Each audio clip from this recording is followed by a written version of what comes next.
Over under 0.5 punt returns allowed. Welcome to My Gotta Podcast. I'm Jim Wood. In this episode, John Powell and I preview Georgia's matchup with Georgia Tech.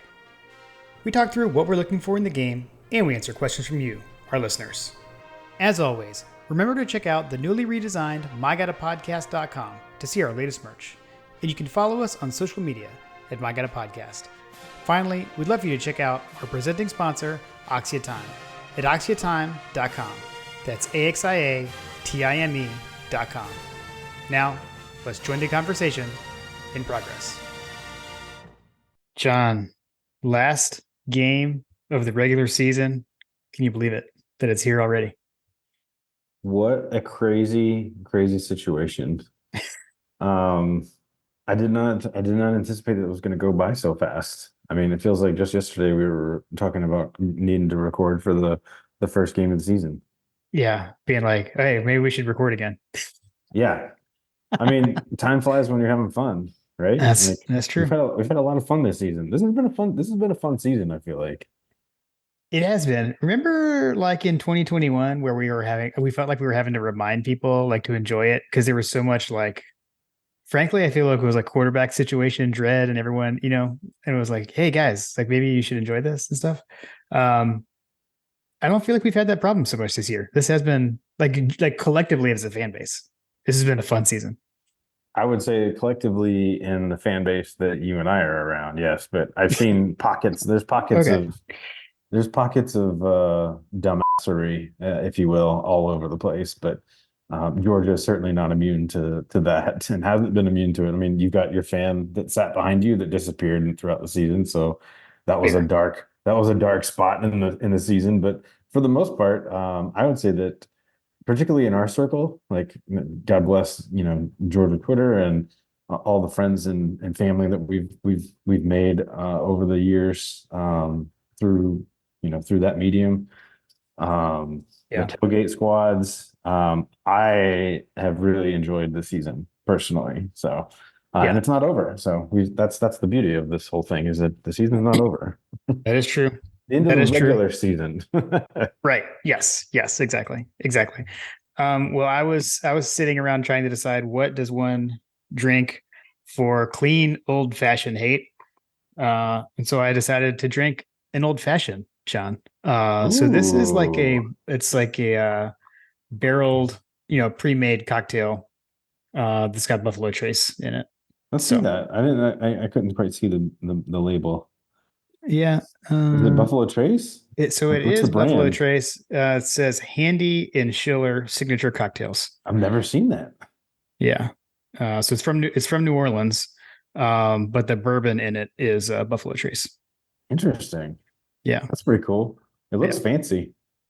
It is, John. It is only the fanciest over here. I mean, it's got all the metal scripting and whatnot on it. Right. Right. I went with so I have the last final touches of it. Mm. My elite full tilt. Just dipping into that one again.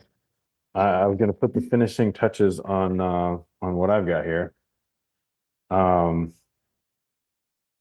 I actually went into my shelf and just I started pouring a little bit in, and I was like, what this would taste like with a little bit of that. And then I was like, so I just have like you remember when you were a kid and you went up to the soda machine and you just got like a little bit of everything.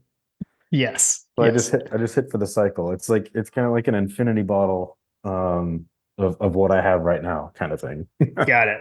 Got it. Oh, that's funny. I didn't use the super fancy stuff, but most of what I have in there outside of like the 107s and Weller 12s and you know E.H. Taylor that I have. I didn't pour any of those in here, but there is some Weller Special Reserve in here, which is nice. Nice. Well, cheers. Cheers. Uh, well, um, we got the enemy this week. Um, The nerds. the nerds down on North Avenue Trade School. All the things. I these guys. this is where I get into my old man thing of the kids these days. I know will say like, oh, like why do we even play them? Um, like it's not a rivalry, etc. But if you've walked in my shoes, and even I feel like John, for you, like you were 2 years. So okay, so because I'm basically like a year older than you, but I was 2 years ahead of you in school because of school calendars and birthdays and stuff, right?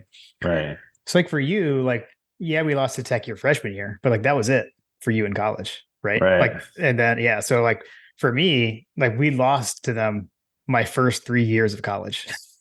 So Well, uh we lost to them after college too, which I feel like was even worse because yeah, like then I had to deal with all the people in the business world. right. Yeah, Like true. if you've never experienced a Georgia Tech loss in the state of Georgia as a young professional or Mhm. as a person that's around tech people, like when I was in Yeah. school I was fairly insulated, and at the time, like honestly, like until last year or two, cell phones really weren't that big of a thing. Like not Mhm. everybody had cell phones back then. Mhm. So like my connection to my tech friends that did go to school down there, or I actually had one of my best friends went to the Savannah campus. Um, but yeah, like it wasn't super prominent. But like after you graduated school, and then like obviously cell phones and social media, and Yeah. now it's like, oh my gosh, if we lose, you're gonna hear about Yeah. it. Yeah. Yeah. I did. I mean, what for me, like in school, my kind of like core high school group of friends, at least, like we kind of split 50-50. And so we used to actually like go to the games together in college. Like we would tailgate together before in the game and like meet up after the game. So it made for some interesting post game discussions, we'll say, John, Yeah, conversations. yeah. Because I was super level headed after some of those losses in college. Wasn't there a Georgia Tech story in your arsenal about you like leaving the stadium or something? Yeah, like the Jasper game, I like the 1999 Jasper's down. Like I was so mad. I, I was so mad I just left the state. I mean, like the game was over, but like I just left the stadium and like the people who I was with were like, "Where'd Jim go?" And I was like wandering around Atlanta, and eventually showed back up. Kim was actually living at Georgia State at the time, and we were dating. And like I showed up to her like dorm, and she was like, "Why don't you calm down a little bit before you come inside?" It was Oh, classic. that's funny. That's Yeah, funny. yeah, not my best moment. I My was how the turns table. yes, yes. Hey, I was 19 years old. I don't know. What can I say? Yeah. Man. All right. Well, why don't we dive into the matchup? Um, so we got a night game, Saturday, 7:30 p.m. First night game at Georgia Tech since, and we talked about this, I believe since the we run this state game back in what was that, 2009? I'm pretty sure that was the last time we had a night game at Georgia Tech. Um, Yeah, it's been a long time. yeah. So at Bobby Dodd Stadium, as they call it, historic Mark Richt Field, as we call it, or maybe it's historic Hyundai Field. Not quite sure. But the Dogs coming in 11-0, 8-0, number one in all the polls. Georgia Tech is 6-5, 5-3 in the ACC, so they are bowl eligible already with their they made bowl eligibility last week with their win over Syracuse. The broadcast crew, so 7:30 night game on ABC. We got Sean McDonough, play-by-play, Greg McElroy, and Molly McGrath on the crew. The official hashtag, John, I will set a reminder. Hashtag UGA versus GT is the official hashtag this week. The series all time. We say that we lead the series 70, 39, and 5.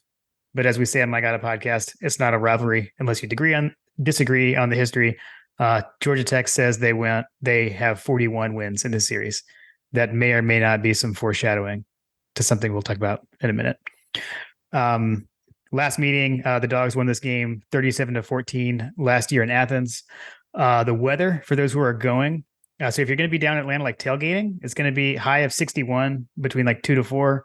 But it'll be 54 at kickoff, but it's going to dip down into like the high 40s during the game. So be a little chilly. bring your jacket for sure. Yeah. All right, JP, hit us with the fun facts. Fun facts. Okay, so obviously, like, I mean, most everybody knows about what's going on with Georgia, Georgia Tech, right? So Hmm. I don't have too much today, other than to say that you mentioned Georgia State earlier in the conversation, which I find a little humorous. Okay. Do you know what Georgia State's connection to Georgia Tech is? Mm, I mean, I have like they used to actually let Georgia State students do certain things at Georgia Tech. I do remember that, but I don't know where you're going. So Georgia Tech had a what's referred to as the Evening School of Commerce that started classes in 1912. In 1931, the Board of Regents they transferred the control of the Evening School of Commerce to UGA. And they moved the civil and electrical engineering courses at UGA to Georgia Tech. Tech replaced the Commerce School with what later became a business school, but the Commerce School that once was eventually became it eventually became Georgia State University. Oh, I did not know that. So UGA would eventually like relinquish control of that evening school of commerce, and the remnants of that split eventually became Georgia State University. So Georgia State University was born from Georgia and Georgia Tech offloading offloading its setup, Interesting. which I find quite humorous. Another fun fact: which school do you think allowed women to attend first? Between Georgia and Georgia Tech? Yeah, yeah. I mean, I would have thought Georgia, but am I wrong? No, you're right. Okay. We allowed 12 women enrolled at UGA in 1918. The first women to enroll at Georgia Tech, 1952. Really? Yeah, Wow. Wow. which is crazy. Like Yeah. that might be why there's just so few women on Georgia Tech's campus. That was like the joke growing up, right? Like there's just Yeah. no women at Georgia Tech. It's because they Right. didn't let them. Go there. You're victims of your own being, own creation, techies. Right. Right. Yeah. Seriously. Anyway, those are a couple of my fun facts. There is actually a current events situation that might tie in a little bit. One of the more famous alumni from Georgia Tech was Jimmy Carter, right? Hmm. Well, Jimmy Carter's wife just passed away. So I did see that. that was I think wasn't it like yesterday? Yeah, I think Hmm. she just passed away yesterday. So that was kind of a more recent thing as far as the fun facts go. Um, but yeah, I won't bore anybody with alumni that graduated from Georgia Tech, but Yeah. Nobody cares about that. nobody cares about them. Bunch of nerds. We do have Hasty's history segment, Yes. Yes. which is very interesting, and it's going to actually touch on some things that we have mentioned earlier in the season, and I'll get into some of those details in just a second. All right. Okay. So this is Hasty's Hargrett history. The Georgia Bulldogs media guide shows asterisks next to two games, the 1943 and 1944 games against Georgia Tech. These asterisks were put there in the 1950s by Dan McGill, Georgia's legendary tennis coach, sports information director, and historian. Also, General Badass. Yes. Absolutely. Sorry, Carter. The question we should ask is why these asterisks are still there and whether they should remain. Did you know that there were asterisks on the program, Jim? I'm not a big program watcher, so this was news to me. I did. I mean, and this is the discrepancy in the record. This is why we say like and actually so there may be an asterisk on the record, but if you look on like georgiadogs.com, we list like those two games basically don't exist in the all-time Mm, series record. They're not even there. got it. Well, we're gonna get to why those asterisks are there. The U.S. Navy established technical training schools at universities across the country after the U.S. entry into World War II. The V-12 program allowed officer candidates training for specialized service roles to enroll at colleges and complete a shortened course of study and then eventually enter the active service as a junior grade officers. I believe it's a second lieutenant is the formal term for that. Military buffs, you can check my math on that. Um, Georgia Tech, due to its focus on engineering, was selected as a V-12 school, and Navy personnel enrolled as full-time students as part of that program. This allowed the Tech athletic program to have its pick of healthy, able-bodied men enrolled at the school. Eligibility requirements had been suspended for the duration of the war, so many of the men enrolled as V-12 students had played college sports in their civilian lives. The Navy took over most of what was UGA's campus in 1943 to establish a V5 program in which naval personnel went through pre-flight training school, but were not part of the regular student body. The remaining students enrolled at UGA were either women, men completing courses of study to then enter the military, men that were too young under the age of 18 to serve, or physically unable a 4F draft status for service. The Bulldogs athletic teams were able to draw from these students, but not from the Navy cadets. So let's this is the part that I want to touch on from what we've talked about in the fun facts from before. As you know, as Jason Hasty has gotten us into, is digging into some of the history here, right? Mhm. So many of the universities that we've played have all been land grant universities, and generally speaking, like part of the land grant like university status, the V-12 program was kind of connected to that to a certain degree. The V-12 program was this long list, and you can look at it online. There's a number of different categories. University of Tennessee was selected as like a medical one. I think that UGA was a medical one as well. But like basically, there's a long list of universities that were selected into the V-12 program. And what that means is what Jason is saying here is that basically you could attract people into the school that otherwise normally wouldn't be allowed to go or accepted or even really consider going, but they were there for the V-12 program that the government was basically sponsoring for people to get access into the military, and they were basically trying to build their officer candidacy for basically war prep, right? It's like Mhm. it's part of the entire engine that the United States of America basically kicked into high gear in World War II, like basically a whole revolutionizing of the entire industrial complex and militarization of the country. So the asterisks are because they basically had an unfair advantage being a V-12 school. I think that's kind of the takeaway here. I don't know. How does that sit with you, Jim? Yeah. So, I mean, that is the takeaway. I think, what Jason was kind of like his point was basically that like we made the decision to continue athletics, like we could have not continued, but I had always heard, that we didn't honor those games. And when I basically heard that it was because Dan McGill decided not to, I just assumed he had a good, like, he's right. It's he's Dan McGill.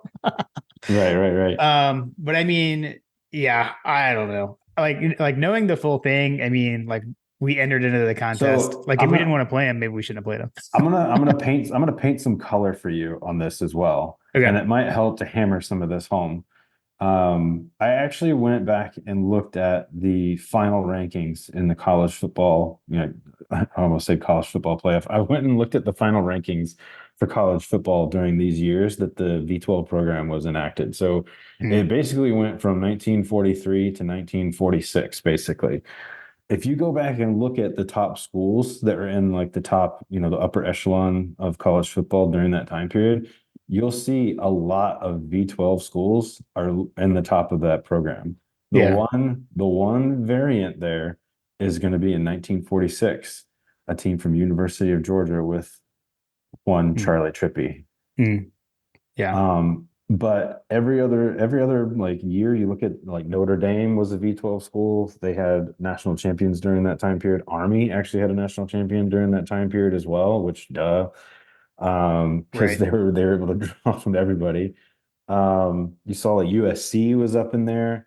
There was a number, like basically I went and kind of cross-referenced like who was ranked in the top 10 and who was a V-12 school, and pretty much every single one of them was a V-12 school in the top teams. And Georgia Tech was amongst some of those as well. Yeah. I mean, it's almost like the difference between like FBS and FCS, almost, like 1A and 1AA. Like Hmm. it's that it's it seems like it was that big of a difference back then. Yeah, I mean, especially back then, right? Like, I mean, Yeah. talk about like the ultimate recruiting tool, right? Like, hey, come here, the government's going to sponsor you, and you get to be really shortened. You get a degree, you get an education. Like, keep in mind, like at that time, part of the whole industrial complex, like getting into the World War II, which I'm not going to bore everybody with the politics and the all socioeconomic This situation there, is but this is not that basically podcast. basically there was a lot of poverty and a lot of like there was a lot of aimlessness about our country prior to World War II, right? Like you had the Great Right. Depression, everybody was coming out of that, and so World War II kind of kicked everything in high gear, and this was a part of that. And Yeah. so anyway, I'll go on. Wally Butts was given a choice to disband the athletics program for the duration or else continue with little prospect of fielding a competitive team, as we just kind of discussed. Yeah. Uh, not only was Tech able to pull from, the pool of candidates and pool of people, but like UGA was hampered because most of its men population was off the war, right? Yeah. Including Charlie Trippy. Yep. Charlie Trippy and Sinkwich, actually. Yep. Okay, so he and the few athletes left on campus chose to continue to play, and the football team scheduled and played the 1943 and 1944 seasons as closely as normal as possible. The two games against Georgia Tech were scheduled and played knowing the limitations of the Georgia roster, especially compared to Tech's. It's a testament to Butt's coaching skills that both the 1943 and 1944 teams had winning records. McGill added asterisks due to what he felt like was a competitive disadvantage for Georgia, but the fact remains that Wally Butts and his team played the games willingly and without public complaint. Now that we're 8 years removed from those 80 years removed from those seasons, I think it's time that the asterisks are removed to acknowledge the efforts of those two teams who competed against long odds during a difficult era. Yeah. What do you think about that, Georgia fans? I mean, I kind of sit in the camp that I kind of agree with him. Like, if you, it's kind of like everybody signs up before the season knowing the rules, right? I agree. I agree. You knew the rule. You know the rules when you enter the contest, kind of thing. Right, right. And you can't apply them retroactively. So Yeah. I think that's a fair point. So It's kind of like crying when you lose the national championship game when people get hurt, things like that. Like I don't know, just yeah, throwing things out there. yeah. Well, hey, we're so far ahead in the all-time series record, anyways. You know, they can give that back to them. I did It look. is. It is what it is. I did look on the history page. So on the like I said, those games basically don't exist in the all-time record. But if you go to the history page on GeorgiaDogs.com and look at it year by year, they do. They have the scores there, but they have asterisks next to them and do not include them in the all-time record. So that's how it's on the website. Just FYI. Right. So man, yeah, that was good stuff. That was good stuff. And that's the thing where like I knew it was there. I knew it was wartime, but I didn't know exactly what was going on. So definitely learned something from Jason this week. Yeah, I mean, like I said, I've seen in my fun fact history and my research, I've seen this V12 thing come up multiple times in the research, and Yeah. I never really thought anything about it, and never really thought about the impact of what that program had on college athletics across the board.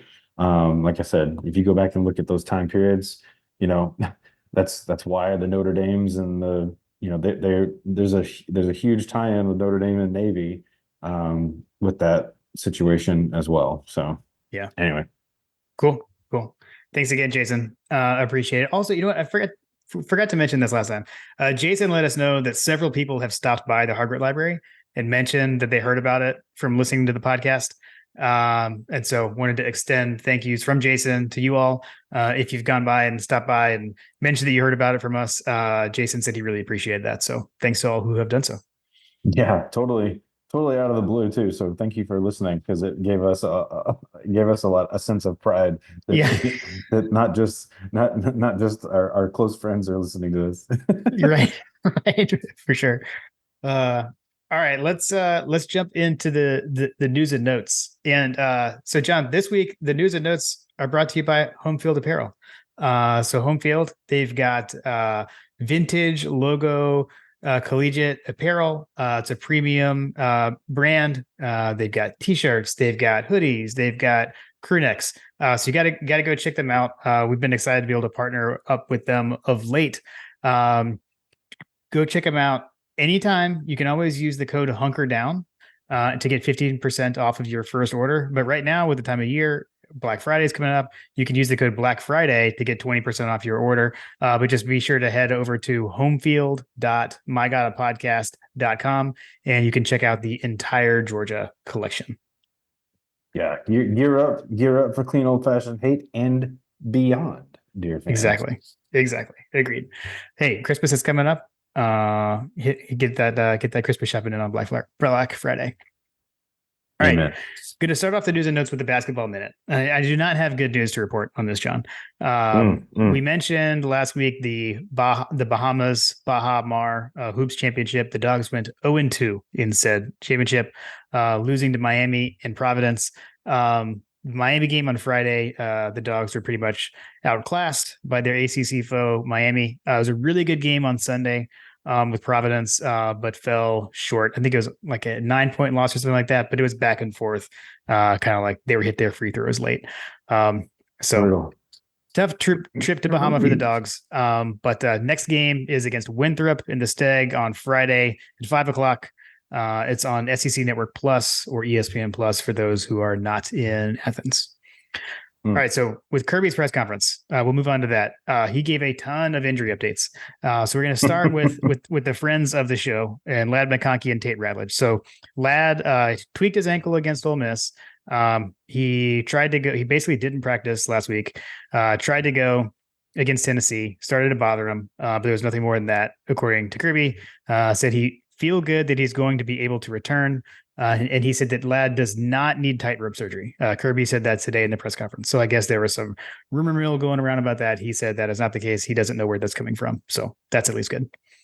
Right. And then on Tate, he said he had like banged his knee against another player's knee. He's got a bone bruise. Timetable is kind of TBD, but just a bone bruise with Tate, as far as I know. That was the big one, right? Yeah, that was one because it didn't look good when it happened. It did not look good. Yeah. So Ra, you'd have been questioning Ra. He's got a foot sprain that Kirby said could potentially be better described as a bone bruise on his foot. So that's what's going on there. And then Warren Brinson has a calf strain. Kirby did drop hopeful with Warren. He said hopefully he's able to go today. So I haven't heard what happened in practice today since then, but we'll see what's going on with that. Man, those calf strains are brutal. I struggle with calf strains when I'm running a lot. Yeah. No, I do too. That's why I don't run anymore. Just kidding. I will point out, I don't know, clearly whoever asked, I didn't listen to the press conference. I read the recap of it. So I don't know who asked this question, but clearly a listener of the podcast was in the gallery today and asked Kirby about the fact that there's been 0 punt returns against the team all season. That actually came up in the press conference. Yeah, I actually listened to it. He spent some time. I don't remember who asked it either, but he did spend some time answering that question, talking about. Well, I don't want to steal. No, you're good. Yeah, you take that. I just wanted to point out that he talked about it. Oh, okay. So to add some color onto that, so I did hear exactly what he had to say about that because I was like, "Ooh, what's he going to say?" Nice. Basically, what he said makes total sense. So obviously, there's a number of factors with that. Like, obviously Brett Thorson being a general down under badass, right? Yeah. Sorry, Carter. Hang time is one of those factors, right? And he does a good job at that. But he said another big factor is the gunners, and he specifically cited who our consistent gunners have been all season long, and Arian Smith is one of those gunners, the fastest man on the field. True. So if you're able to get down there in a cover and you got good hang time, that's a recipe for 0 punt returns. Yeah. And I think it was Arian and then I think Lovett, right? I think Lovett. Dom, yeah, he said Dom. Yep. Yeah. That was pretty cool. So some love for the Thunder from down under, the Bloomin' Onion, in today's press conference. That was pretty sweet. All right. That was good. I'm trying to think of what else he said. There was a couple of points when he got kind of funny. Well, he did say that like he's never heard of any such thing, such as like not having a punt return this far into the season. He was like, I've never experienced anything like that in my coaching career. So yeah. Anyway, which the CBS broadcast crew said that we were one of 3 teams with that this season, and I disagree according to the stats that we use from CFBstats.com. So I don't know. I mean, I have a bone to pick with the CBS stats group. Somebody has some different calculations. Exactly. Oh, I Exactly. did want to say someone asked him like a dumb question and he gave like a smart Kirby comment. Sorry, Carl. He said someone said being on both sides, like they asked him about the Governor's Cup and like what's that like being on both sides? And, Mm. and Kirby responded with, I've never been on the Georgia Tech side. I don't know what you're talking Nice. That's awesome. Yeah. Uh, He like looked at him like he had two heads. like, yeah, what exactly did they mean by that? That's funny. Yeah. All right. He did say in the portion about answering about the tightrope surgery, like Lad not needing tightrope surgery. Yeah. He did say like, you know, he was looking over at Claude. He was like, yeah, Claude told me that like they're asking about tightrope surgery. He's like, yeah, no, I don't know where that's coming from. Like Yeah. he like went into it. He was like a little irritated about that. Yeah. He totally dispelled that for sure. Yeah. All right. Let's dive into the game here, John. Talk about what we're looking for. As usual, we'll start off with what we're looking for when Georgia has the ball. So you got, Georgia Tech coming in. I guess first full season under Brent Key. He was interim head coach for Tech last year when they came to Athens. So notable defenders for Georgia Tech. Freshman linebacker Kyle Ford is their leading tackler, 64 total tackles. Senior defensive back Jalen King has 4 interceptions on the season. And junior defensive lineman Kyle Kennard has 6 sacks. So he's the leader for sacks. Their defensive coordinator, his name may sound familiar. So they had co-defensive coordinators heading into the season. Andrew Thacker was demoted after the loss to Bowling Green. And so now Kevin Scherer is the solo defensive coordinator. I don't know if that name rings familiar for you, John. It may for some. He's a former Georgia staff member. Yeah, I was about to say, was he on the Georgia staff? Yeah, so he was Georgia's outside linebackers coach from 2014 to 2017. So he actually spanned the Richt and Kirby era.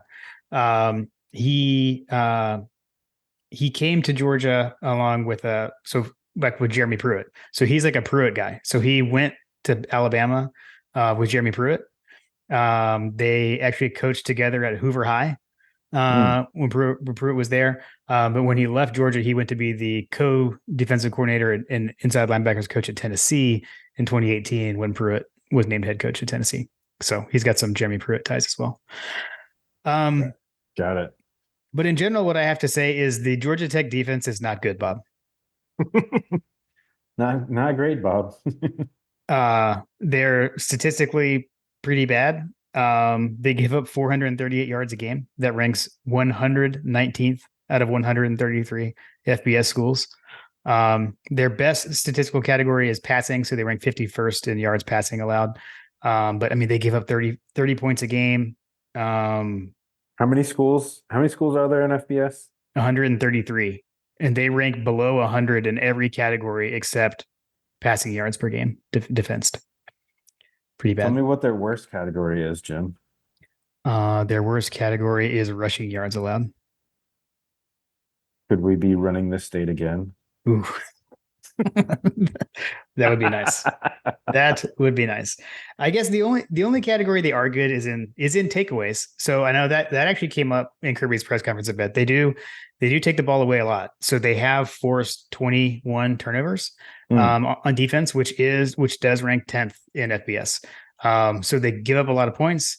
They give up a lot of yards, but they do force a lot of turnovers. I will say though, looking ahead a little bit, their turnover margin is only +1. So while they get a lot of takeaways, they also have almost as many giveaways. So FYI. Yeah.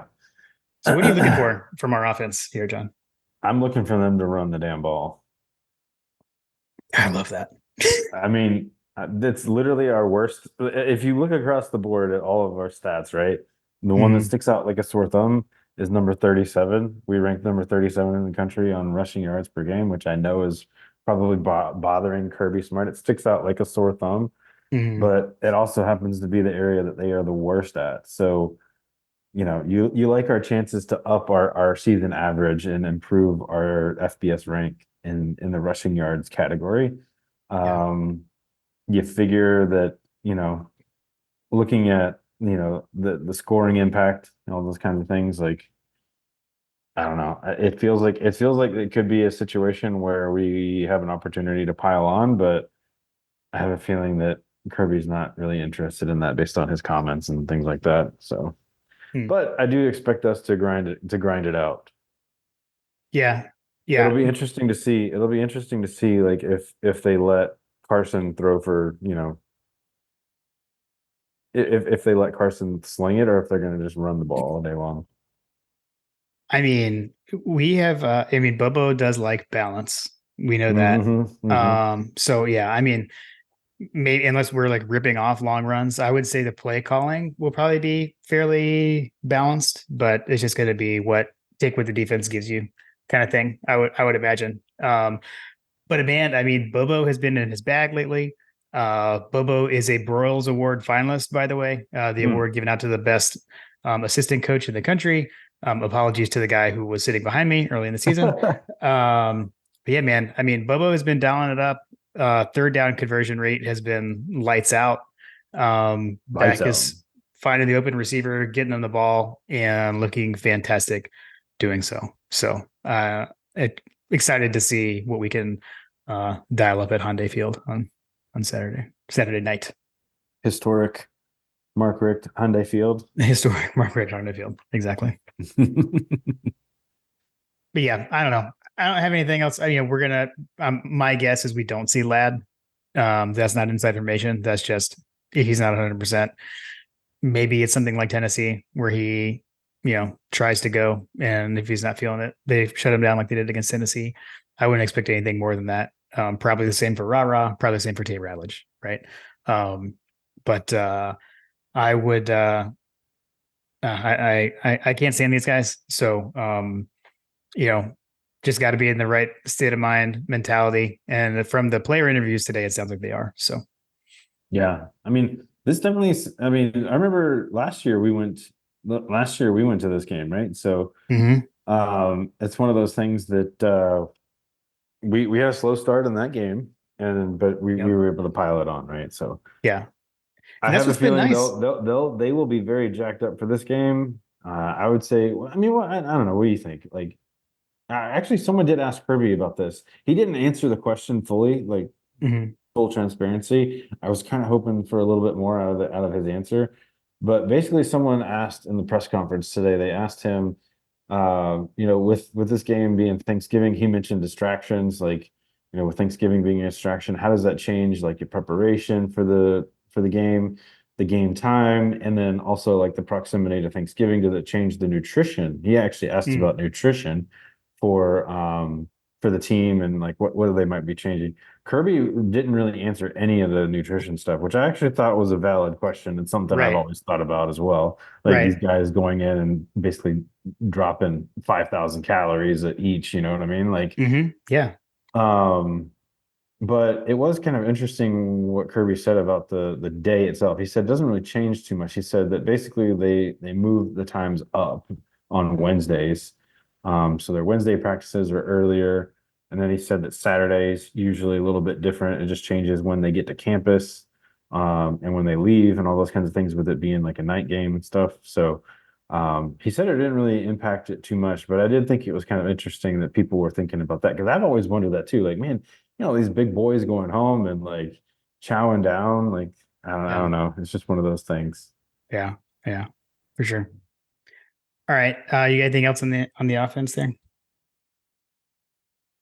On the offense, no, I mean, no, I mean, I'll be interested to see I'll be interested to see how Trust does. I feel like Trust has been the weakest link Mhm. on this offensive line. So if Tate's not going to play in this game, I'd love to see how with the shuffling of the deck chairs, Truss ends up at the right guard position, right, or the right tackle position, right? It That's depends, man. I think that's he was right. at left tackle for a lot of last game, which was interesting. Although I think that was even before Tate went out. So yeah, Well, I'll be interested to see how Tress performs. yeah, agreed. Okay. I'd like to see a big game out of him. I'd like to see the big game out of the running backs. Again, I would love to run all over these guys. That would be amazing.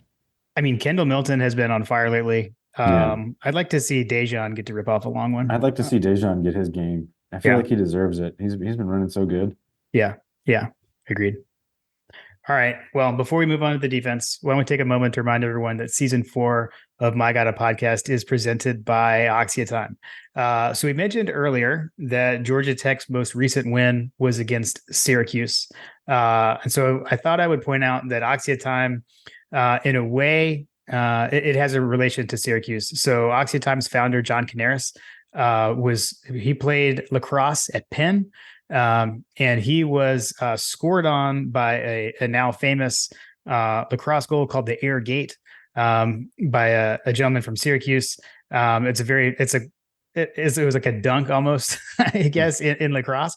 But so that's where it came from. And John Canaris, his Penn team won the Ivy League championship and got a watch to commemorate that. And he felt like the watch that the team was given didn't really live up to the accomplishment that they had made. So that kind of began his interest in watches. And he later in life founded Oxia Time. And one of the initial things he was doing was getting a nice quality Swiss timepiece for his alma mater. So that led there initially into lacrosse. So then he made his way over to college football, got hooked up with college football playoff, and who continues to win the college football playoff other than your Georgia Bulldogs. So definitely go check it out. That's kind of how we got here and this watch collection came to be. But definitely head over to oxiatime.com. That's AXIATIME.com. Check out the Georgia 2021 and 2022 National Championship collections. As we said, you could use the code MyGottaPodcast to get a custom presentation box to go with that as well. And like we said, we got Christmas time is right around the corner. What would be a better gift this holiday season than a nice Oxia timepiece commemorating either of Georgia's recent national championships. Amen. Kind of like it's kind of like the lacrosse version of Ron Lindsay or something, right? It is. Oh yeah, man. I mean, when we met John the first time, I've seen that. Like it's like the Jumpman logo of lacrosse, basically. Amazing. All right. Okay. So what are we looking for when Georgia Tech has the ball? So some familiar names with the Georgia Tech offense. So Buster Faulkner, who was on staff at Georgia, he came along as an analyst when Todd Monken was hired. He is now Georgia Tech's offensive coordinator. As far as some players to watch, so their quarterback Haynes King is a sophomore transfer from Texas A&M, I believe. He is 208 of 334 for 2,597 yards passing, 26 touchdowns, and 15 interceptions. He is also Georgia Tech's second leading rusher. He's got 624 yards and 7 touchdowns on 98 carries. As far as running back goes, their leading rusher is sophomore Jamal Haynes, 850 yards, 7 touchdowns on 141 carries. And then they spread the ball around as far as receivers. So Eric Singleton is a freshman receiver, 610 yards, 6 touchdowns. Malik Rutherford, sophomore wide receiver, 442 yards and 3 touchdowns. But some more familiar names. This team is built on transfers, by the way. So a couple of other transfers and familiar names.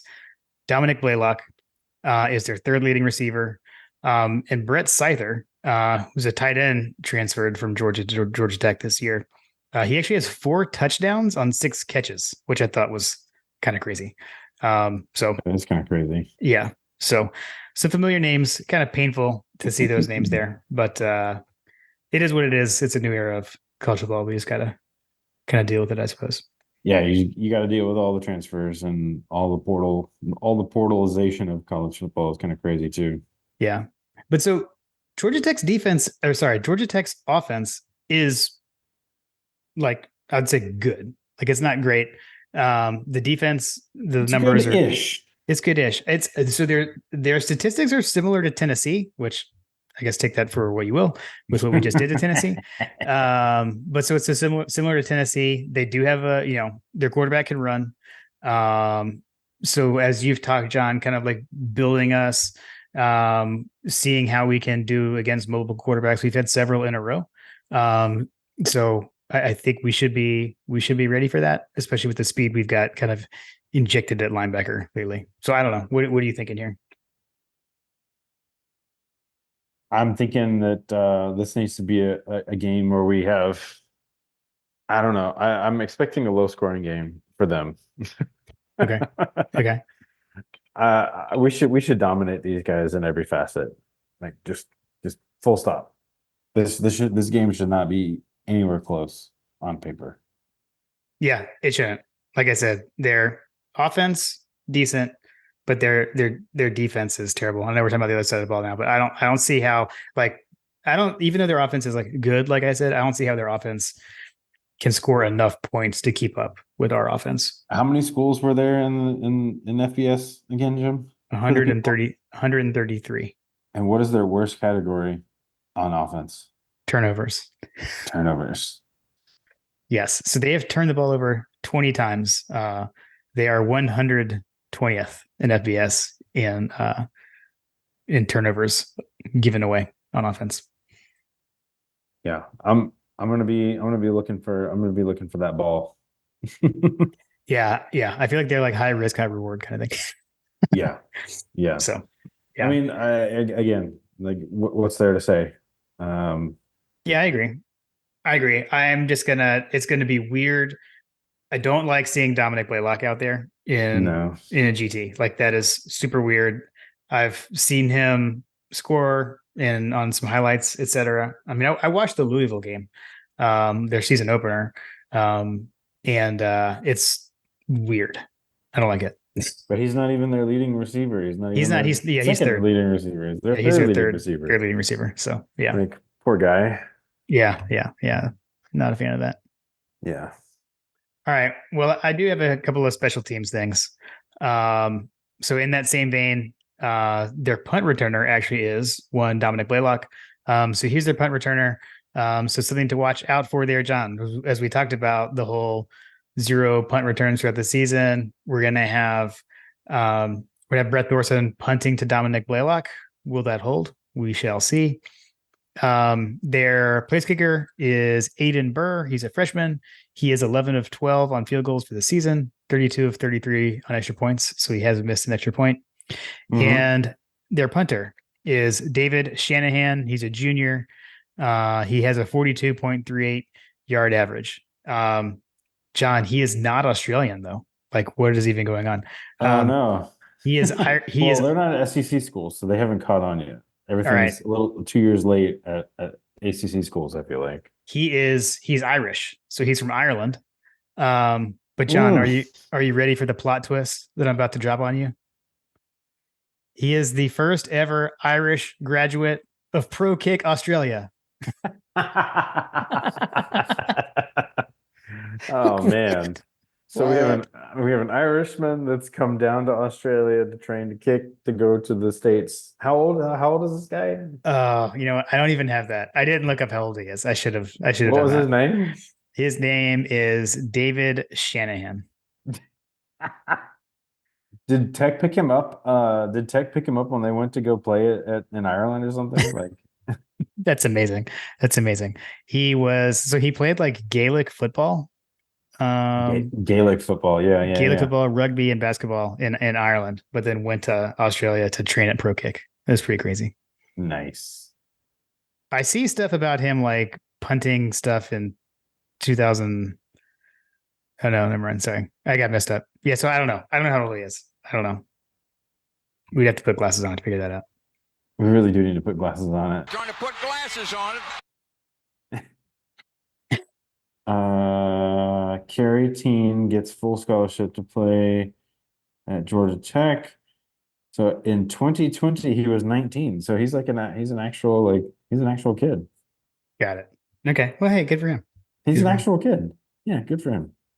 So it looks like he was 19 in 2020. So I was told there would be no math That makes him what, 23, 22?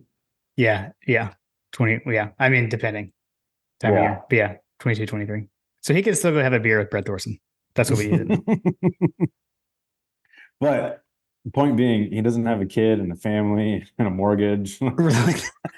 Right, right, right. He's not like that. He's not He's that not old. like, yeah, he's not that old. Uh, But it says he's from Cary. It says he's from Cary, which I'm wondering, isn't Cary where Valkyrie is from?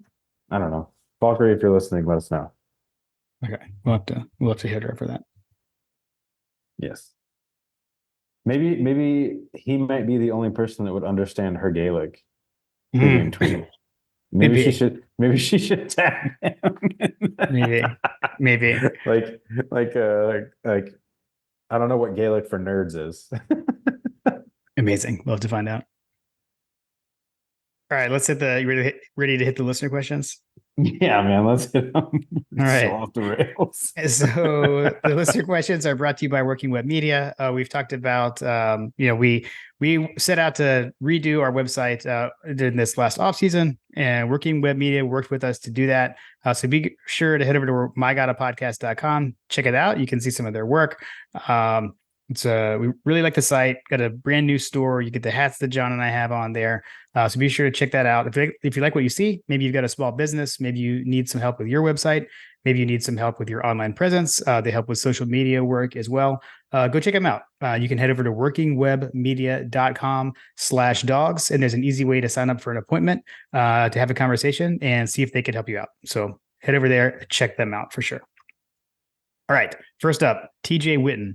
Not Georgia related, but how can it be everyone versus Michigan, but yet they are America's team? Agreed. It doesn't make any sense. Michigan is not. They're not America's team. I don't know what's going on with that, Harbaugh. Who said Michigan was America's team? They've been saying that. What? Yes. Really? You didn't. I meant to tell you. You were supposed to. I meant to have you ask your Michigan friend about this beforehand. Now I'm gonna have to put glasses on that BS. Yeah. I have not heard that crap at all. What? Where have you been? I've not heard that at all. I've not seen any Did of you that see their assistant coach cry when they won? Did you see that one? I did see the assistant coach cry. That was like insanely ridiculous. Okay. I will say my Michigan friend, shout out Brian Kingsbury. I will say that my Michigan friend has been I don't know, hot and cold. I don't know how you describe this because like it's all over the place with him. Okay. On like how he feels about the team. Yeah, like how he feels about their situation. Like at first he was like super defensive about it, but then he's like, oh yeah, the news just kept piling up about Michigan. Right. So yeah, I'll just say it doesn't make sense. You can't be both. You can't have it. You can't have your cake and eat it too, as they say. I would say they're decidedly not America's team. Exactly. Agreed. So maybe it is everyone against Michigan. They're just not America's team. Yeah, seriously. All right. Let's see. Fletcher Proctor. Georgia drops 2 in the Bahamas, but what do you think the chances are they run the out of conference schedule before SEC play? Wait, football podcast. Is Key a coach that Kirby likes, respects too much to hang 50 on him? I need our coach to absolutely abhor the Tech head coach.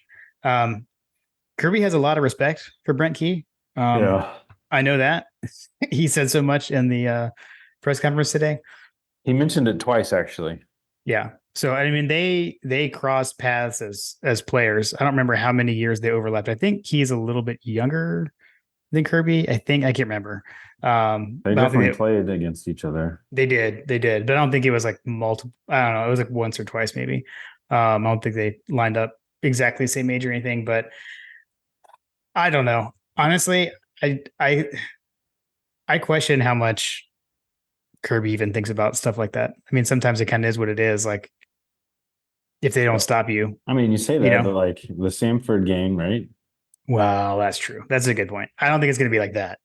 I feel like this is somewhere in between Samford and Eli Drinkwitz.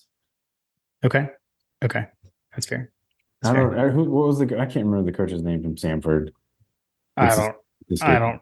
Yeah, it's escaping me as well. But we need friend of the show, Paul Munchnick, on this one. Because Yeah, he's also a Tech fan. He was raised a Tech fan. true. Yeah, I don't see a 50 burger in the cards. That would But be amazing if we scored 15 on them in their own house. I mean, it would be. We've come close the last couple of times, by the way. But Ah, all right. I feel like that, there's a certain to a certain degree, like there's a whole, I don't know. Maybe Kirby liked the narrative at the beginning of the season and he kind of got tired of it and then decided to just, care about winning big. But like there is definitely an element of pressure that gets lifted when you're beating the piss out of people. So Mhm. Me and the I don't know that this is that game, but yeah, I don't. The offense has been rolling, man. I don't. I'm going to sit here and say that those defensive numbers do not align to a game that if Georgia decided it wanted to score 50, it probably could. Yeah, I would agree. I would agree with that. All right, let's see. Next up, John Michael D. Hashtag uniform Twitter. Who wears black jerseys again first, us or the nerds? Their attempt this year was quintessential Tech poetry.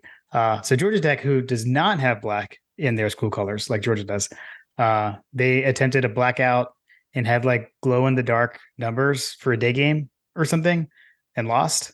Am I getting? I think I'm getting all that right. But the answer to the question is Georgia Tech. The answer to the question is Georgia Tech for sure. And I don't know that, like, I don't know, depending on who you ask, like the black apparently is in their color palette because you look at their fans, there'll be black, there'll be navy blue, there'll be like royal blue, there'll be gold, there'll be yellow. Like, talk about a uniform and merchandise nightmare. Yeah, yeah. Whatever. Whatever. All Nerds. right. Fellow hater of Georgia Tech, 51-7 GATA. What's your favorite stadium look when the dogs are on the road? Gator teal, Tennessee smoky gray, or Bobby Dodd red? So, meaning the Gator teal is when you're in Jacksonville, You'll have to and show the guy, you have to show the YouTubers, you have to show the YouTube watchers the pictures that he sent yeah. So because the I thought that was Gator very good. teal is when the Florida fans leave Jacksonville early because the dogs are up so much and the seats are teal. Smoky gray, same Tennessee when they leave, it's a gray seats. And then Bobby Dot red is because no one leaves in Atlanta because it's all Georgia fans. So I'm gonna go Bobby Dot red. I love that. And honestly, that stadium looks beautiful when it's filled with red, like when Atlanta United used to play there. It looks Hmm. really nice. So It looked really nice last time I was there. I'll say that. I yeah, mean, it's really amazing to be able to look at an opposing in-state rival and look at their stadium and see a sea of your colors yeah, and an away game. yeah. That's pretty phenomenal. And frankly, it makes for a great picture, particularly if you're on what is it, the eastern side of the stadium. I don't know. But like basically there's one section of the stadium where you can look out over the top of the stadium and see the Atlanta skyline, right? Yeah, it is a pretty view from the stands there, and it's When it's all great red. when there's a When it's red all red. backdrop. Yeah. Yeah. Yeah, exactly. All right, friend of the show, Tim Riley. Did Jasper fumble or not? No, and I left all my friends. I was so mad about it, and my girlfriend, no wife. Um, what percentage of the stadium is going to be red and black? I think we have to hold that for coaches over unders. I believe that's an over under. So we're going to table that. Tim. Let's see. I think we had a bit of a theme here. So Brett Belding had a two-parter. One, the last time Tech beat Georgia in Atlanta, Bill Clinton was president, and Jasper was definitely down. Which, by the way, 1999, the last time these guys beat us in Atlanta. What other interesting streaks exist in this rivalry? Um, so I actually did. I had to double check to look up the years. Um, well, I had to look up when Tech's streak was. So here's my answer to this question. The longest win streak to ever happen in this series is owned by Georgia Tech, and that is at 8. And that's what I had to look up. I couldn't remember what years it was. So from 1949 to 1956, Georgia Tech won 8 in a row. Georgia has come close to tying that record twice. We've reached 7 in a row twice, losing that eighth matchup. At home, actually, both times we lost that eighth matchup. That would be from 1991 to 1997, and then also from 2001 to 2007. So that first streak ended my freshman year of college. That second streak, 2008, tough season. That was like Stafford and company. Lost Tech at home. So that's it. Still trying to get back to that and own the longest streak in the history of this series. Tech's been hanging on to that for quite some time. All right, then second, which win over Tech? What else would be interesting? I don't know. Is he asking that question, or does he have it? Do you think he has one loaded? You read way too much into Brett's questions, John. This is like that one time when we spent like 30 minutes researching the Clemson paw at Auburn, and I had to edit that out of the episode. No, he just wants to know if there's anything fun. So that's what I got. That's what I got. Brett's All right. just messing with us. Second question from Brett. Which win over Tech is your favorite? He said mine was watching Reggie Ball throw it away on fourth down in 2004. That was pretty amazing. Do you have a personal favorite? Massaquoi. Massaquoi. Yep. That's up there for me. Since you already said Massaquoi, I'm going to go with the one that we put the video out from the podcast tonight. The 1997 Bobo to a friend of the show, Corey Allen. Our hearts, they were torn out and bleeding. We picked it up and we stuck it back inside. That was a good one. I'll go with that one. I like that. 51-7 in 2002 wasn't too bad either. Shout out 51-7. Shout out. All right, let's see. Okay, so Chad Jarvis said favorite Tech memory. And are you guys sad the regular season is over? Yes. Yeah, I mean, you always want more football. Hey, and that's like Tate Ratledge said, yeah, right? You always like want every time, more. you always want more. That's gonna be like the living, breathing, like Mina Guy podcast unofficial quote. I feel like that needs to go on the soundboard. I need to work on that. we need Tate and Ladd quotes on the soundboard. I got to work on that. Yes. All right. Next up, we got Ranty Dog, Andy Coleman. Why isn't Georgia Tech able to recruit at a high level? They are in the middle of the biggest hotbed in America. I don't buy academic standards. What do you think? I had an answer to him that I think that this has to do with legacy, and it goes all the way back to why Tech left the SEC, right?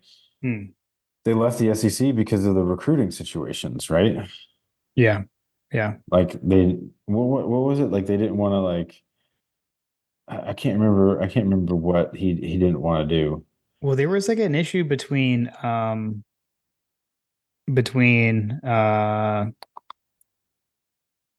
shoot, now I'm blanking. But it was like with Bear Bryant. Like, wasn't there like some kind of like it was Bear Bryant and Bobby Dodd, I thought. Yeah, yeah.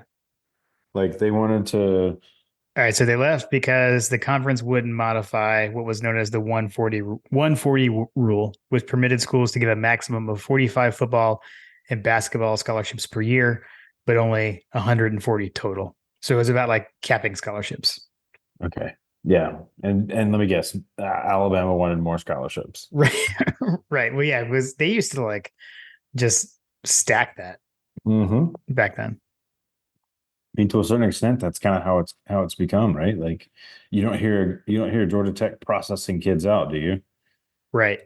I mean, I'm sure they do, but like, it's not like you don't see like 4 and 5 star kids coming in and then like after a couple of years leaving because they can't get any playing time, because that's basically what Alabama and frankly Georgia has now kind of become known as. And you see them transfer out and you see these kids excel at other schools, but Georgia goes on its merry way and Alabama goes on its merry way, and Georgia Tech, never really got a chance to get started because they left the SEC and that whole legacy. I mean, basically, they left the SEC. And the winning mentality, frankly, of that setup just basically snowballed. I mean, for lack of a better description, right?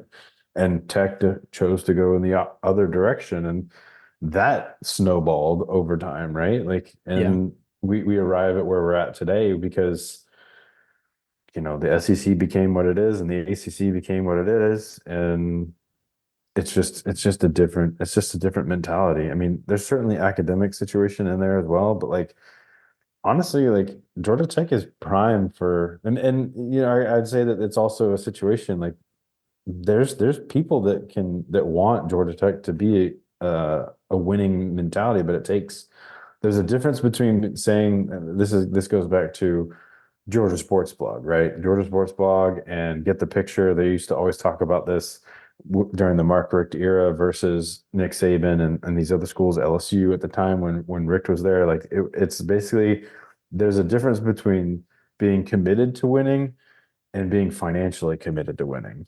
Yep. And I think that if Tech decided they wanted to financially be committed to winning, they could be, but they're not. And I have a feeling that that has to do with a lot of leadership and legacy things that are inherent with the culture at Georgia Tech and from an administrative standpoint. Yeah, you nailed it. You nailed it. And like on the academic restrictions thing, I mean, you can say what you want about like Notre Dame's schedule and stuff, but Notre Dame has it's not easy to get into Notre Dame either. And they've made the college football playoff. So I feel like you don't have quite as much of a leg to stand on there. So I think hmm, Georgia Tech's acceptance rate is 16%. Notre Dame's acceptance rate is 15%. hmm, yeah. So there you Perfect go. example. Yeah. Yeah. And they perennially play each other. Yeah. Yeah. I mean, Rudy sacked the Georgia Tech quarterback. I know, right? Suck it, Tech. uh, all right. Let's see. Georgia on YT, Georgia 3. With two coaches there, they were on Kirby's offensive staff. Do they switch things up or keep the offensive strategy consistent and rely on the athleticism and talent of our players? We're not changing anything up. I'm going to tell you that right now. I don't think Kirby cares. That actually did come up in the press conference too. Somebody asked about that, and he was basically like, Kirby's answer was like, you've got film, you can watch tape. Like they know what we're gonna do. We know what, like we know they know what we do. We know what they do. That's how it is. You still gotta stop it. I mean, it's not like it's not as big an advantage, I would say, as like knowing the other team's signs, maybe. But I don't expect. I mean, just like with Dan Lanning at Oregon, going to Oregon last year, I don't think we did anything different. We're gonna do what we do. So, in my opinion. Jimmy's and Joe's, right? Yeah, seriously. True. True. Let's see. Jimmy Duncan. Would either school consider playing this game anytime other than at the end of the season? For what it's worth, I'm okay with it as a season-ending game for Tech. I've heard this floated because there's the crowd of like, don't play this game anymore. And It's always been played at the end of the year in November, right? I believe so. But so this is where this is coming from. There are some people who are like, what's the point of this game? Georgia doesn't benefit, etc. Cancel this game, which I think is dumb.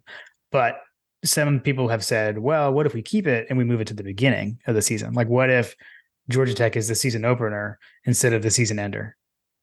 I don't like it. I mean, to me, like it's I hate it. rivalry. Squash all of it. Squash all of it. Dude, Yeah. like looking at the entire history of this rivalry, the only time it's ever been earlier is back in you'd have to go back in you'd have to go back in before, before the Great Depression to look at it being any earlier than November. I mean, I'm just doing a quick glance here. November 15th, like November 15th, Yeah. 13th. I see 13th.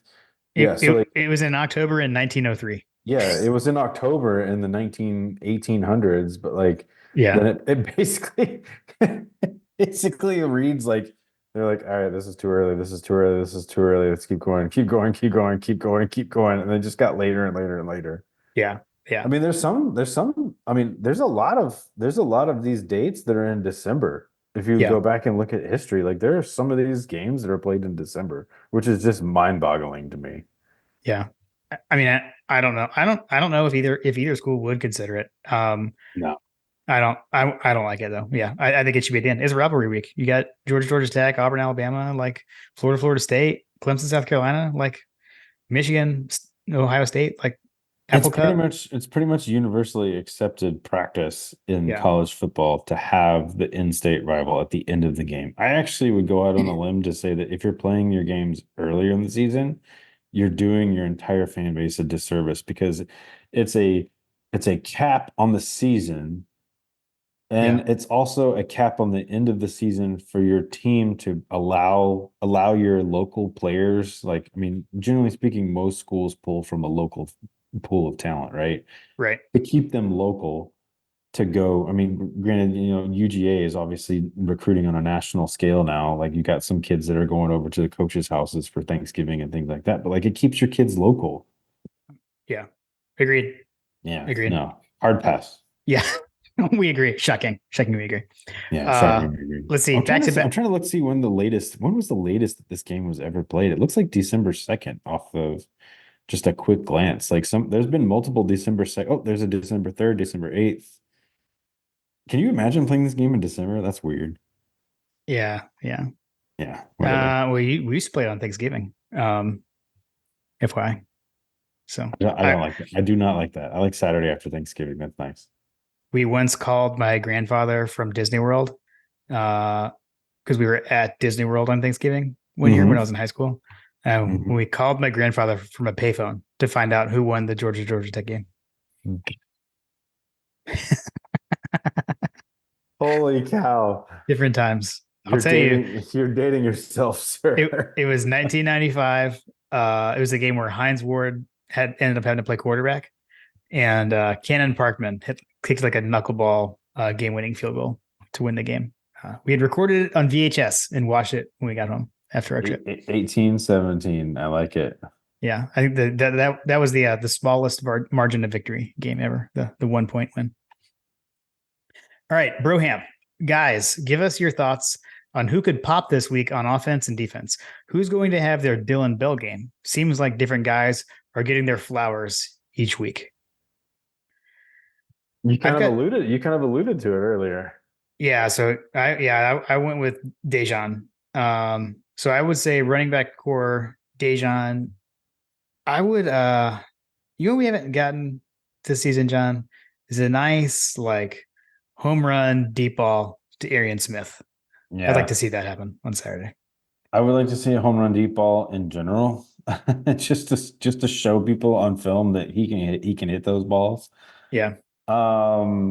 Yeah, I'm going with Dejan to have his flowers. Although I mean it's hard, in football, right? Like there's this theory, feed the stud and feed the hot hand, right? Like Yeah.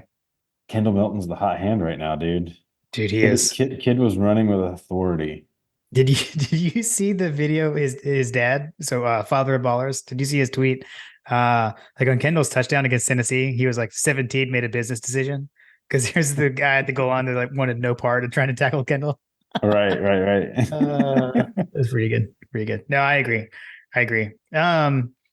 Defensively, man, I'm not sure. Like this team, the defense spreads it around so much. I'm not sure. I know like Tyke Smith, dude, like had like what, like 10 tackles last week. Tyke is actually the leading tackler on the team now. He got like 10 solo tackles last week, or 10 total tackles. Um, I don't know. I could see that. I would, what I would like, I would actually like to see Georgia Tech turns the ball over so much. I'd like to see Dalen Everett get a pick and get him some confidence. So I'll go with that on defense. On who's having the breakout game on defense? Yeah, I'm gonna go Dalen Everett. Hmm. And I mean, so someone that hasn't had a breakout game. That's what I'm saying. Yeah, Yeah. Um, he's gonna get thrown at. okay, I'm gonna give you a name that like almost came up in the last game, but Malachi Starks hasn't had like a breakout game, mostly because people are afraid to throw to him. Yeah, But that's true. given the takeaways situation, Right, right. and they're more of a threat on the passing game. I'm gonna go with Malachi Starks. Okay, nice. All right, J.R. Real. Can we just skip the game and go straight to the octagon? We'll get Pickens or Bowers, and they can have whoever. I like our chances. Haha. So, uh, I will I say, don't know. If I'm going in the octagon, I might pick some different people. I mean, uh, we do have Bill Goldberg out there. Also, oh gosh, what was the guy's name that was like Jake Davis or whatever? Crap, I'm totally blanking on his name. Jake Scott. Jake Scott. Sorry. Yeah, Jake Scott's also an option out there. That guy was a monster.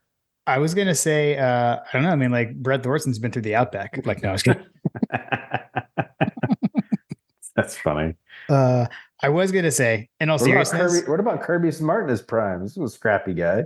yeah, dude, yeah, he was for sure. And Um, apparently Bobo can throw a punch. the Red and Black Uh, Archives is a great site. I'm surprised that uh, hasn't come up. yeah. I don't know. People don't What game scour was that the. before? What game was that before? It was before the. It was. It was before the Outback Bowl. It was like Ah, during perfect. like it was like We're almost winter break.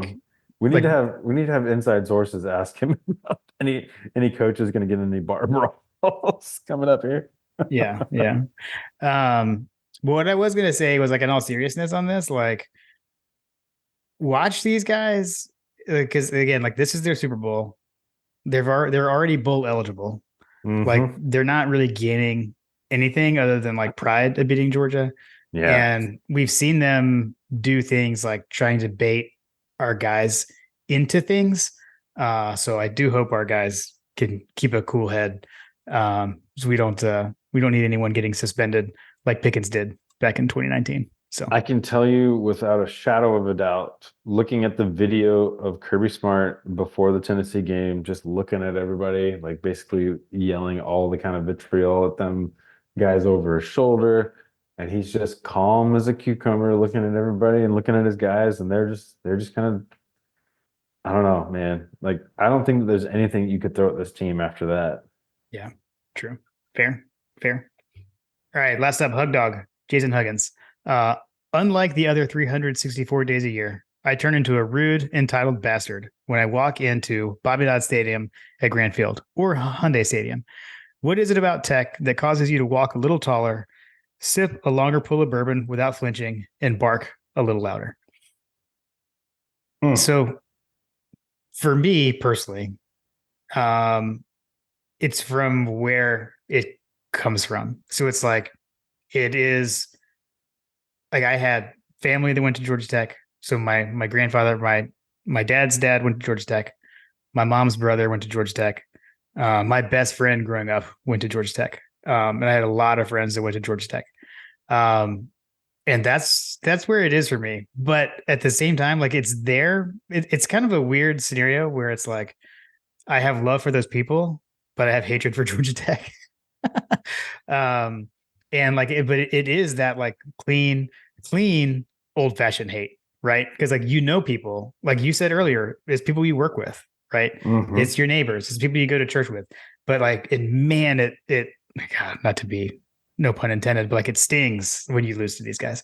Um, and it is just different, man. It is different. Um, I have had The sting is a little bit different it is, and from this bee. it is. And I've had like so many irrational conversations with like people who are like really good friends of mine. But like when we get into this stuff, like we get totally irrational and get angry with each other. It is different. It's different. And this, to me, this rivalry is different for me than any of the other ones.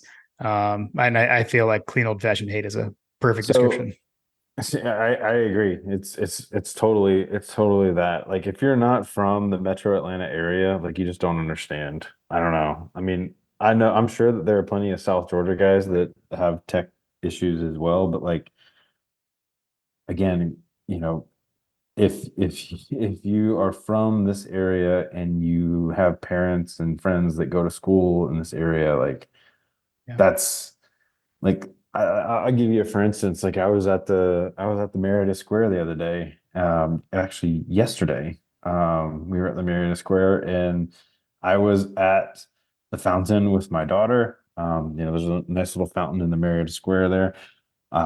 And I was in full podcast regalia, right? Like I had the Columbia jacket, I had the hat, I had a blanket that my daughter was using. And this tech guy walked by and he had a quarter zip on, and we both kind of looked at each other and we both just kind of like looked away, and it was just kind of like, you know, that's just that's what it's like here, man. Like, and Yeah. if you don't have that around you 24/7, like, and I feel like that South Georgia and any of these other areas that you have pockets of, you know, UGA fandom, like I mean, I know there's a big contingent in London, for example. There's a big contingent in New York. There's a big contingent in Chicago. There's a lot of alumni chat. Dallas is another big one. Charlotte's probably a big one too, from the financials perspective. Yeah. Like you have a lot of Georgia around you, but you don't have a whole lot of tech. And here you have a whole lot of tech. That's true. That's true. Agreed. And it's just that whole like, big brother, little brother situation. Like for a while there, it was competitive, and now it's not quite as competitive and it's kind of quiet. You don't want to lose these guys when it's quiet. Yep. Agreed. Agreed. All right, John, are you ready?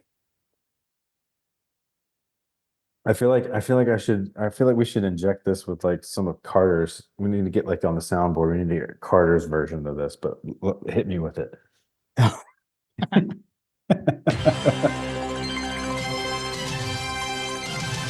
my God! My God, a freshman. NBA rule, brother.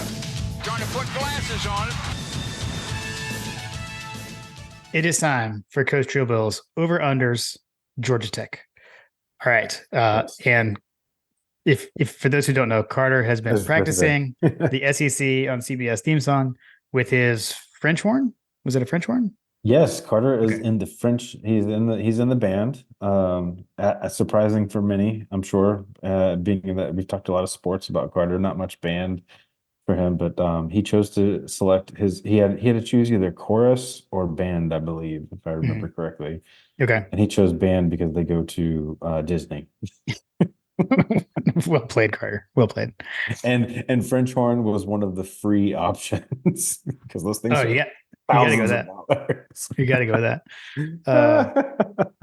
All right. Well, I'm still in the lead, but as we discussed in the review, you are starting to gain on me. But so I get to go first. So we'll start off with the offense. Over under passing yards for Georgia, over under 300. And I'm going to go over. I'm gonna go under. Okay. Next up, over to you. Over under 2.5 rushing touchdowns for the Georgia offense. Over. Over. Agreed. And then over to me. Over under 425 yards of offense for Georgia. I'm going to go over. Yeah, I'm gonna have to go over on that one. Okay. Over to you for the defense. Over under 2.5 sacks. Over. I'm also going to go over. And then on over under 250 passing yards allowed. I'm going to say under. I'm gonna have to go under. Okay. Over to you. Over under 13.5 first half points for Georgia Tech. For Georgia Tech? Yeah. So this is on the Georgia defense. So 13.5 points allowed in the first half. Over under. Coach, this line. We're averaging what, 15, 17 points a game? I'm gonna go under. I'm also going to go under. That's not a good line, coach. Sorry. Okay. This one I love. This is the special teams over under. Over under 0.5 punt returns allowed. Oh man. And this is where I was getting at earlier. Like you got Brett Thorson punting to Dominic Blaylock. Yeah, Is maybe Blaylock Dominic. gonna wreck it for him? Hey, He's Blaylock. pitching a no-hitter. Blaylock is a former Georgia player. He may listen to My God a podcast. He may know about these things, right? You know, he's trying to impact this. I'm going to stick with our guy, Mr. Thorson. I'm going to say under. I gotta go with the Thunder. I'm going under. Okay. Wow, that rhymed and everything. That was amazing. I was waiting for it. I was waiting for it. All right. And then this is back to friend of the show, Tim Riley's. This kind of overlaps. For the miscellaneous, percent of red in Bobby Dodd Stadium at Mark Richt Field, over under 75%.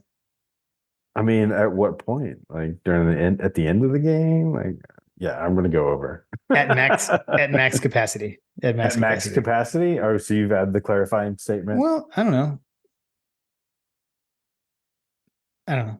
Well, it's whatever. I guess. Okay. Or ignore what I said. Ignore what I said.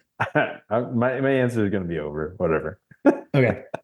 I'm just going to agree with you. Over. Shenanigans. That's the one where if I disagreed, it would have been like super tense. So like to avoid confrontation, I just agree with you. Nice. Yeah. Uh, Comes down to the end of the season. It's you win by one. amazing. Amazing. All right. Shout out to Coach Joe Bill. Thank you as always for submitting and tracking those. It's pretty awesome. Love you, coach. Likewise. All right. Let's get into the predictions.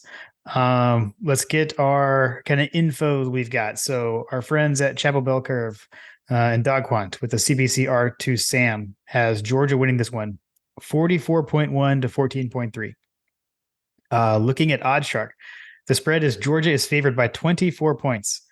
Quite a lofty spread with an over under of 59.5.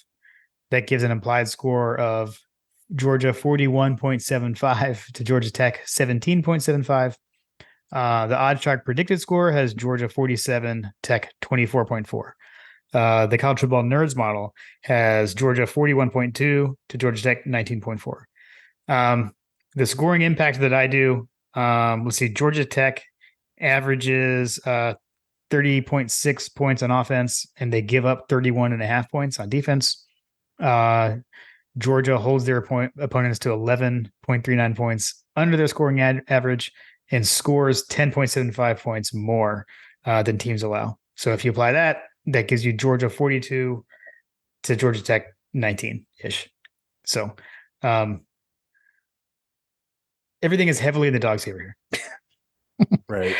I don't know, man. Like the last again, all of the calculators are in alignment, and we saw how that worked out for us last time. Yeah, that's true. That is true. And the last 3 times we've played at Georgia Tech, I know we talked about respect and 50 burgers and such. 2021, although these were under the push-up guy that went to Waffle House. In 2021, we won there 45 to nothing. In 2019, we won there 52 to 7. And in 2017, we won at Georgia Tech 38 to 7. So that was the lowest. So I think that averages out to like 45 to 5, roughly over the last 3 times we've been there. I'm going to go Georgia 45, Georgia Tech 13. I'm going to go 42 to 10. 42 to 10. Okay. Like it. All right. I do like it. This is when I have to ask you, John.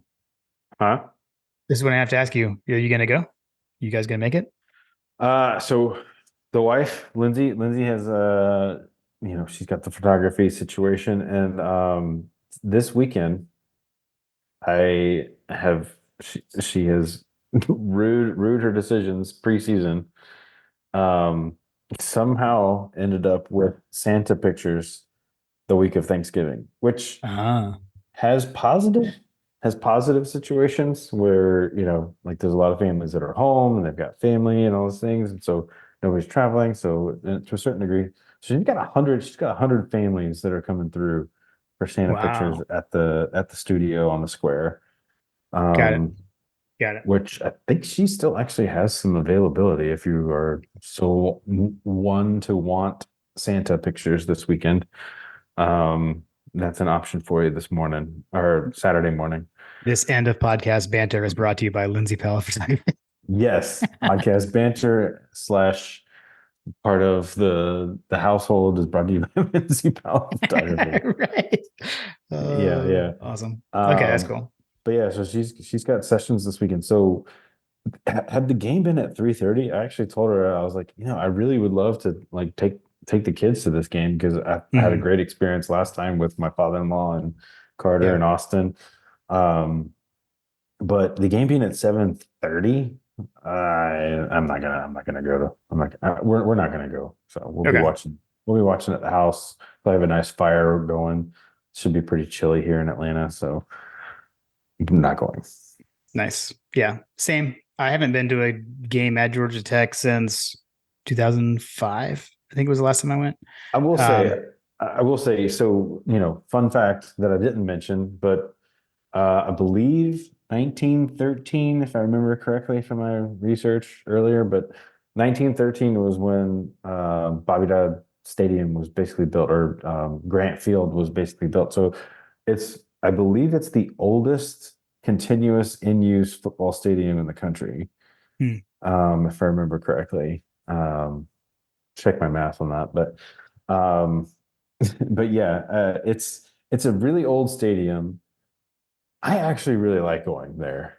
I enjoy going. I enjoy going to the Georgia Tech Stadium. It feels like you're going to a really fancy high school stadium, but Yeah. um, but it's nice. Like No, I I like it. feel like it's a great venue for football because I we were in the upper deck, like Mhm. in the upper deck at Bobby Dodd Stadium, and we saw the Brock Bowers catch and scamper for touchdown live, Yeah. and Yeah. When he like, it was a like fantastic view. when he like Yeah, split the three guys or whatever. yeah, when he split everybody, and then Yeah. like you know, I don't know. I feel like it's got to be one of the loosest places.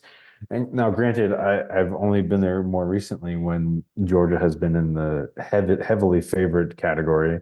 Mhm. Maybe I might feel a little bit different if it was like the 1800s or 1900s or whatever, like when people were more angry, when Georgia was not favored, and those things. But I would say that Yeah. it's a fairly positive experience. Hug Dog and I were talking earlier today. He was talking about where they were tailgating over kind of by the um over by the varsity, and then Mhm. he mentioned, which we actually experienced this as well when I went last time.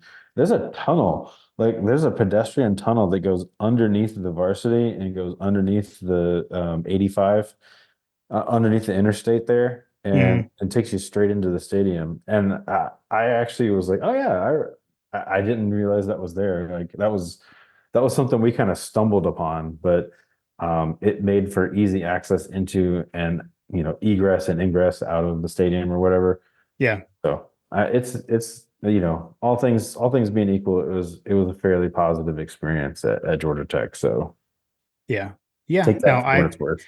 it's got nice sight lines. Like we said, it's going to be great at night. You're going to see the Atlanta city skyline. So if you're going, definitely enjoy that. Yeah, take pictures if you're going to the Yeah. game. Take pictures and tag us in your photos, and definitely tag us with all of the red, Yes. Tag us and use the official hashtag. and use the official hashtag. Jim, what's your Yeah. reminder? Yeah. Reminder. Yeah. So we're not going either. We'll be down at Fripp. We're going to be there, with Fripp Dog and Panda, and my sister and family, brother-in-law, niece and Are nephew. you are you gonna get some authentic Panda's famous bean dip? That's a good question. I imagine we will. We're gonna have my brother-in-law Greg's famous smoked turkey on Thanksgiving. I'll say that. Ooh, So we're gonna do that on the big green is he egg. smoking it there? Yeah, Nice. we've got a big green egg there now. So we'll smoke it on that. So yeah, Greg's a bit of a pit master. He's been able to teach me a lot of stuff on the egg actually. So I like it. I like yeah, it. yeah. So we'll do that. We'll probably do the bean dip on the game day. We'll have to do that. So but yeah, we'll most likely have the pandas authentic, not my short version. Maybe make the kids make it. It worked out for us I last time, know didn't that's true. Might have to have Ella make it. it? It's good. Sorry, you got to make it from now on, Ella. We played really good, and the game really turned around once he made it. So, but yeah, dude, yeah. So we're gonna be down there, and there is a lot of football to watch this weekend. You got college football Thanksgiving Day with the Egg Bowl at night. Yeah, I Um, think JT mentioned this on the Twitters, like that basically at noon you could watch Michigan Ohio State, and then what's the game later in the day at 3:30? so, The well, you Egg got that. Bowl? Okay. So Egg Bowl is on Thanksgiving night, like on Thanksgiving Auburn. night. On Sorry. Saturday, yeah, you got Ohio State, Michigan at noon. You got Alabama, Auburn at 3:30. Then you got Florida State's at 7, and the Dogs at 7:30. So, Mm. dude, and there's games like you can watch football like all day Friday too. By the way, there's a bunch of Big 12 games in Pac-12. So, a lot of playoff implication games going on. Oregon State Friday night. It's gonna be a good one. So, Hey man, Oregon State. Oregon State made a game against Washington. Maybe they can make a game against Bo Nix and wreck his Heisman Yeah, hopes. yeah. And the Big 12's like championship game race may not end until like late Saturday night. Because there's like a three-way tie for second place right now. So like you got Texas is definitely in, but they could still finish second potentially. But Oklahoma, Oklahoma State, and Kansas State are all tied. So Oh, Big 12's crazy. Yeah. can't relate, brother. Can't Mm. relate. No, yeah, we've known for weeks. So So who? All right. So let's run down the big games. So who you got in the Egg Bowl? Egg Bowl, I'm gonna go with the Fighting Hunters. Fighting Hunters. Okay. With Ole Miss. Yep. Yep. I've got Fighting Hunters in that game too. So what's the next big one? Oregon State, Friday night, 8:30. Oregon State. I'm gonna go with Oregon State. Is it home or away? It is at Oregon. It's at Oregon. Okay. Mhm. Yeah, I'm gonna go with What is Oregon it? in that one. Civil War. Isn't that what they call that? Civil War? Call it Civil War. Yeah, I think so. Yeah. Yeah, I gotta go with Dan Lanning. I gotta go with Dan Lanning and Bo Nix. He's really feeling it in this new offense. I agree. This might be the year. Yeah, seriously. He's actually like a legitimate Heisman candidate, by the way, at this point, apparently, not just dark horse. Then you got Ohio State, Michigan noon Saturday. Who you got in that one? I'm gonna go with Michigan on that one. Really, I'm gonna go Ohio State.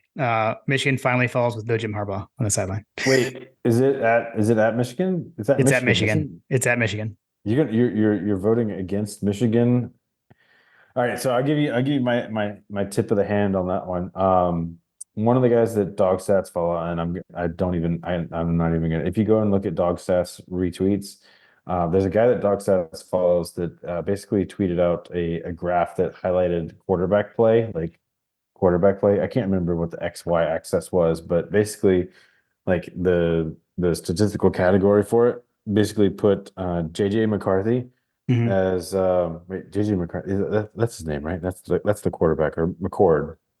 Yeah. Isn't Can't remember. I don't even know, because one of them Michigan's quarterback was at the top end of the spectrum, and Really? Ohio State's quarterback, it was basically Bo Nix and JJ, like whatever his name is. I thought it was JJ McCarthy, but whatever. Michigan's quarterback and Bo Nix were like overlapping each other in terms of like their numbers. And guess who number 3 was? Carson Beck. Carson Beck. It is JJ McCarthy. By the way, you're right. Oh, yeah. Corum is the running back, if that's what you're. Yeah, But whatever. like, dude, Michigan, like, they don't throw the ball though. Like, they hardly throw the ball. So I don't know what to make of that. I don't know. I don't know what to make of it either, but my money's on Michigan in the big house. Okay, I'm gonna go Ohio State. Does the Iron Bowl count as a big game? Auburn just lost to New Mexico State. Dude, that game gets weird. John was talking about that, right? Like he was talking about how what happened last year. I can't remember what his tweet was. He said something about last year's game, and they ended up making it closer than they all thought it was going to be. Yeah. But like that's a weird game, man. Again, that's another one of those games that, like, these games being played at the end of the season. I mean, Tech has wrecked our season a few times. We've wrecked their season. Like it can wreck everybody's season. Yeah. So No, there's a lot of agreed. weirdness that can happen in those games when you get to a motivation between guys that are playing for pride. Right. No, agreed. I don't see Bama falling though. I don't see Bama falling either. And then I guess Florida State is actually interesting because Florida State's playing. I guess neither team has their starting quarterback. But Florida State, Travis Jordan out for the season. College career ending injury, which stinks. But all of a sudden, right, it's a much bigger game than it would have been. It's kind of like, can Florida State hang on to limp into the playoff? I think they will. I don't see them. I still think they'll be Florida. Is that a home and away situation? It's at Florida. Yeah. Could get interesting. It could get interesting. That's the one I feel like everybody should be probably watching, because in my opinion, that has the best case for an upset that would completely throw a wrench into the CFP, because they're ranked number 4 right now in the CFP, right? Yeah, they're 4th. And you and I were talking about this earlier this week that Texas is out there just waiting for someone to make a mistake, right? Right. Yeah. Texas, Washington at 5, which Washington has the Apple Cup 4 o'clock on Saturday on Fox. It's at Washington though. So, and Washington State's not too good this year. So I'm gonna go with the Huskies there. I think they. Don't you have inside family sources on that game? I mean, kind of. Kim's dad went to Washington, and her uncle, her mom's brother, went to Washington State. They don't follow football the same way we do. That's all I'm gonna say. Uh, I was hoping for some inside sources. Like, is that a game that just gets out of hand sometimes? No, dude, I'll be like when they're playing. I'm like, hey Kim, you think your dad's watching this game? She's like, no, it's not the same. Not the same. It's not like the Southeast. So yeah, but I'll go with the Huskies. That if it was at Washington State, I would say maybe something weird, but I'll go with Washington to hang on. Selfishly, I'll be rooting for the Cougars on that one just because I want to see Washington fail at everything. The Bizarro Dogs. Yeah, Because yeah. we have rooting interest in this game. You dear Georgia fan have rooting interest in this game. I don't know what happens at the end of the season. Like let's just say like in some bizarro like alternate dimension, Washington wins the national championship. Do they then get to have the Go Dogs with a logo on Twitter? They do because they were so mad at us because they said that we stole. And it's like, guys, come on. No. Remember No, that was sir. a big like outrage from Washington Yeah, fans. yeah, Like, yeah, why yeah. does my Go Dogs hashtag have a G? It's like, huh? We as Georgia fans, I have no idea in the authenticity of this theory, but if for some reason we lose the hashtag, I'm going to be pissed. Yeah. Okay, fair. Although I'm not too worried if they get in the playoff personally, but I'm not too worried either, but it is what it is. Them's the apples, Jim. true. All right, man. Well, another edition to Clean Old Fashioned Hate Saturday. Hope you and your family have a wonderful Thanksgiving. Hope everyone listening to us sit around and chat about the dogs throughout the season has a great Thanksgiving as well. Get to spend some good quality family time and enjoy Clean Old Fashioned Hate on Saturday as well. Yeah, happy Thanksgiving to everyone. And clean old fashioned hate is not limited to the Georgia Tech game. Yeah, I'm sure that everybody has their family situations. So cheers to you guys and go Dogs. Go Dogs.